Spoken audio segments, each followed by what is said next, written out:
the police, the firefighters, the paramedics, the doctors, and others who rushed into danger as so many tried to rush out.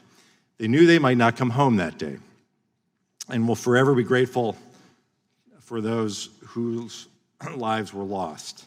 But the ones who did come home, for those who showered off the dust and then went back to claw through debris and came back home only to do it again day after day until the job was done, they are also paying a lifelong price.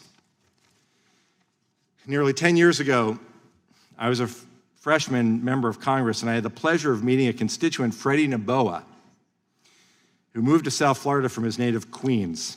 Freddie worked as a paramedic supervisor.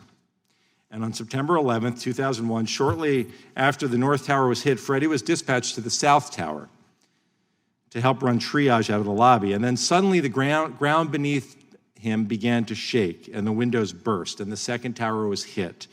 Freddie was able to run for cover beneath an ambulance that was completely engulfed in smoke and debris. Over the course of the recovery effort, Freddie spent 18 days digging through the rubble at ground zero.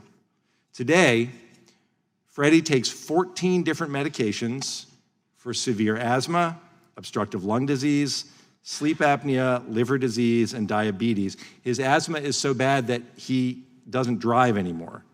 He can't catch his breath on the walk from his house to a car. Before the Victims Fund, there were some months that Freddie was forced to make the difficult choice of food or medicine. He will live with the cost and the pain his entire life. We must do everything that we can to ease the burden that he and every first responder took in those days after 9/11. And to Freddie, and to the first responders who joined us here yesterday as witnesses and observers, to all of the first responders in New York and New Jersey and across our country, we remember the spirit of unity that you embodied in those days at Ground Zero. We remember your sacrifice. We are grateful for the sacrifices that you make every day, and we thank you. Thank you again to my colleagues who strongly support this bill, and I look forward to working with all of you to make sure that it becomes law.